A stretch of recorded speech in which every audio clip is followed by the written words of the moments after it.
ভাই এই বাচ্চাটা কখন হয়েছে? এই বাচ্চাটা 24 ঘন্টা হয় নাই এখনো। এটা 24 দিল ঘন্টা হয়নি। হ্যাঁ। বার্থ ওয়েট কেমন ছিল বাচ্চা যখন হয়? এর 48 কেজি এর ওয়েট ছিল। এক্সিলেন্ট।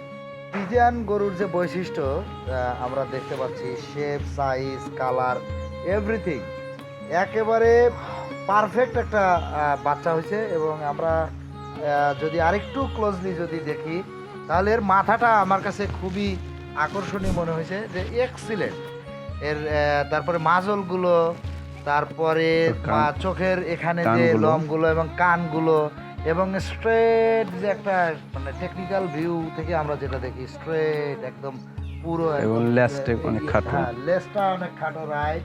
এরপরে এর ভিতরের স্কিনটা যদি আমরা দেখি, একদম ফ্রিজিয়ান গরুর যত ক্যারেক্টারিস্টিক্স আমরা মানে বাইরে থেকে দেখতে পারি, তার প্রত্যেকটা এখানে আমরা পরিলক্ষিত হচ্ছে।